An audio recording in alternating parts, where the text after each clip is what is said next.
बिना मेहनत किए जय जयकार नहीं होती और कोशिश करने वालों की कभी हार नहीं होती। कोशिश करने वालों की कभी हार नहीं होती। वेलकम टू रियल जी के एनालिसिस यूट्यूब चैनल। हमारे इस नए वीडियो में आप सभी का स्वागत है। दोस्तों, आज के वीडियो में हम बात करने वाले हैं एक और नई वैकेंसी की, जो कि हाल फिलहाल ही में रिलीज हुई है। तो चलिए हम देखते हैं वैकेंसी का क्या है और किस डिपार्टमेंट की है। तो वैकेंसी निकाली है स्टील अथॉरिटी ऑफ इंडिया। किसने? स्टील अथॉरिटी ऑफ इंडिया, जिसे हम शॉर्ट फॉर्म में सेल भी बोलते हैं। क्या बोलते हैं? सेल। और ये किस प्लांट के लिए निकाली है? तो इन्होंने निकाली है बोकारो स्टील प्लांट के लिए।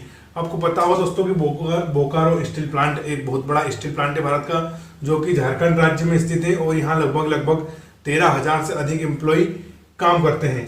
तो बोकारो स्टील प्लांट में वैकेंसी निकली है। और किस गवर्नमेंट ऑर्गेनाइजेशन ने निकाली है? तो ये निकाली है स्टील अथॉरिटी ऑफ इंडिया ने। किसने? भारतीय स्टील प्राधिकरण, जो कि भारत की एक महारत्न कंपनी। क्या है? महारत्न कंपनी। देश में सिर्फ 10 महारत्न ही कंपनियां हैं।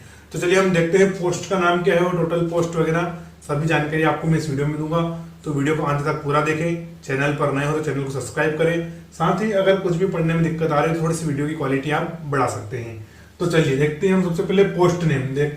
तो पोस्ट नेम है अटेंडेंट कम टेक्नीशियन। क्या है?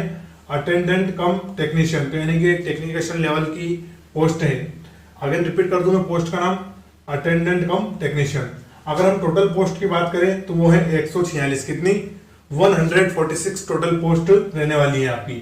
चलिए कैटेगरी वाइज हम देखें अगर, तो जनरल की रहने वाली है 56, ओबीसी की रहने वाली है 16 यानी कि 16, ईडब्ल्यूएस जिसको हम इकोनॉमिक वीकर सेक्शन बोलते हैं उनकी 13 वैकेंसी है, एससी वालों के लिए 16 वैकेंसी और एसटी वालों के लिए 45 वैकेंसी। सारे दोस्तों इसमें कुछ और वैकेंसियां हैं, जैसे कि जो डिसेबल्ड है, किसी का हाथ डिसेबल्ड है, लेग डिसेबल्ड है, या जिसको सुनाता नहीं है, जो डीफ है, डम है, तो उनके लिए भी एक एक वैकेंसी इसमें है। तो मैं वीडियो के अंत में एक स्क्रीनशॉट लगाऊंगा, उसमें आपको देख सकते हैं कि कौन सी वैकेंसियां, जिनकी एक ही वैकेंसियां हैं, तो वीडियो के अंत में आप देख सकते हैं। इसलिए आपको वीडियो पूरा देखना है। तो चलिए हमने देख लिया। अब हम देखते हैं क्वालिफिकेशन।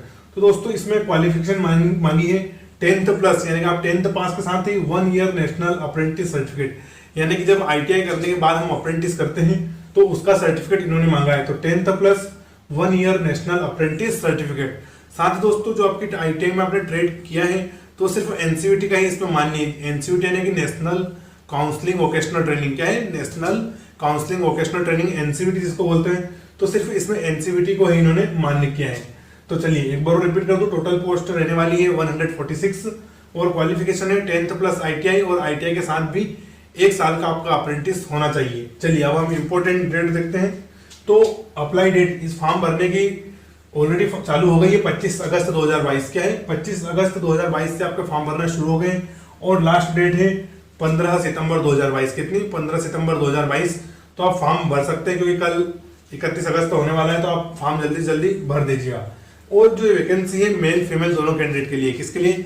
मेल और फीमेल दोनों के लिए, यानी कि इसमें स्त्री पुरुष दोनों फॉर्म भर सकते हैं। चलिए अगर हम फीस की बात करें तो जनरल, ईडब्ल्यूएस और ओबीसी वालों के लिए फीस कितनी है? 200 रुपीज। कितनी? 200 रुपए।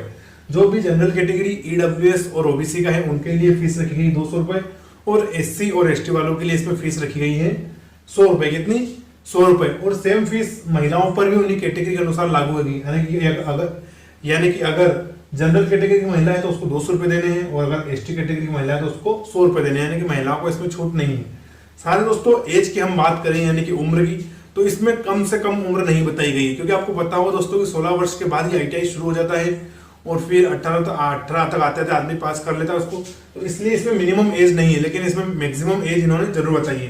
तो चलिए हम देखने का प्रयास करते हैं थोड़ा। तो इसमें मैक्सिमम एज है, अधिकतम आपकी उम्र रखी है इन्होंने 28 वर्ष। कितनी? 28 वर्ष। और साथ ही में जो हर प्रकार की भर्ती में आपको एज रिलैक्सेशन दिया जाता है वो यही है। ओबीसी को 3 साल और एससी और एसटी वालों को 5 साल। तो ओबीसी के लिए हो जाएगी 31 वर्ष और एससी और एसटी के लिए हो जाएगी 33 वर्ष। कितनी? 33, क्योंकि 28 में हम 3 जोड़े तो 31 और 28 में 5 जोड़ेंगे तो 33। साथ ही दोस्तों जो पहले से स्टील अथॉरिटी ऑफ इंडिया में काम कर रहा है, यानी जो पहले से का वर्कर है, तो उसके लिए एज रिलैक्सेशन दिया है इन्होंने 10 वर्ष का। कितना? 10 वर्ष का। तो डायरेक्ट 18 से कितना हो जाएगा? 38 वर्ष। कितना हो जाएगा? 38 वर्ष। जो भी पहले से स्टील अथॉरिटी ऑफ इंडिया में काम कर रहे हैं ऑलरेडी। चलिए अब हम देखते हैं सिलेबस और एग्जाम। तो इसका दोस्तों एग्जाम होने वाला है कंप्यूटर बेस्ड एग्जाम, यानी कि आपका एग्जाम होगा जो ऑनलाइन होगा। क्या होगा? ऑनलाइन भी कंप्यूटर बेस्ड एग्जाम होने वाला है और सितंबर तक फॉर्म भराएंगे और नवंबर के महीने में आपकी परीक्षा हो जाएगी। नवंबर में आपका एडमिट कार्ड जारी हो जाएगा।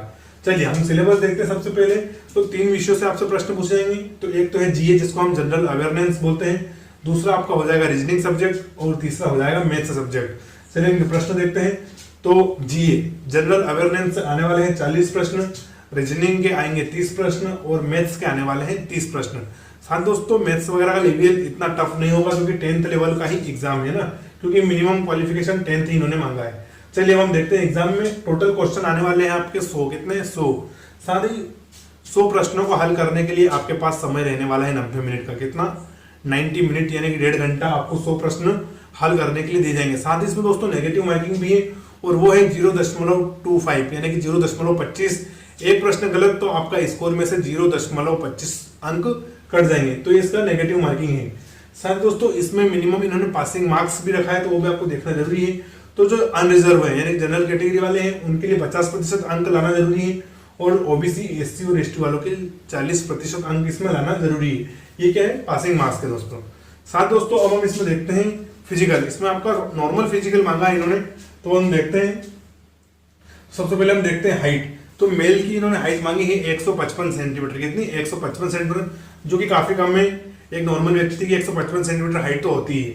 और फीमेल के लिए तो इन्होंने और कम मांगा है, वो है 143 सेंटीमीटर, कितना 143 यानी कि 143 सेंटीमीटर इन्होंने महिलाओं की हाइट मांगी है। चलिए हम अगर वजन की बात करें तो पुरुषों का इन्होंने रखा है 43 केजी और महिलाओं का रखा है 35 केजी।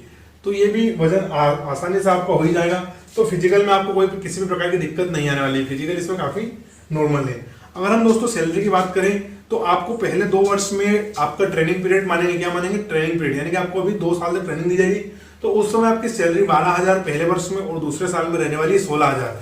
लेकिन आपकी जब 2 साल की ट्रेनिंग पूरी हो जाएगी उसके बाद आपको जो आपकी बेसिक सैलरी रहने वाली है वो रहेगी 25,000, कितनी 25,000। इसके साथ ही आपको जो भी केंद्रीय शासन सेंट्रल गवर्नमेंट आपको महंगाई भत्ता वगैरह देती है, साथ ही रेसिडेंशियल अलाउंस, अगर आपको स्टील अथॉरिटी ऑफ इंडिया की कॉलोनी में अगर मकान वगैरह नहीं मिलता है तो उसके लिए आपको जो भत्ते वगैरह मिलते हैं वो सब भत्ते इसमें आपके लागू होंगे।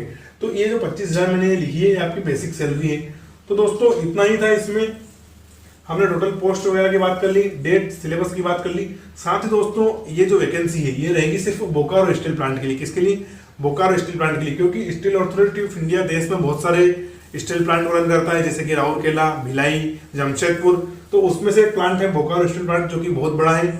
और यहाँ पर दोस्तों मेनली जो कच्चा लोहा होता है, जो वर्जिन आयरन ओर होता है, उसको रिप्रोसेस किया जाता है और उसकी मेटल शीट, क्वाइल वगैरह बनाई जाती है और उनको विदेशों तक भी एक्सपोर्ट किया जाता है। क्योंकि आपको मालूम ही होगा कि भारत स्टील का एक्सपोर्ट भी करता है और इम्पोर्ट दोनों ही करता है। तो यहाँ पर काफी बड़े लेवल पर प्रोडक्शन होता है, तो बहुत ही अच्छा प्लांट है ये। तो इसमें अगर इसके लिए एलिजिबल हो तो आप फॉर्म जरूर भरें, है ना दोस्तों। और इसके अलावा आपको अगर कुछ भी डाउट हो तो आप मुझे कमेंट में डाल दें, तो उसका मैं आपको जवाब दे दूंगा।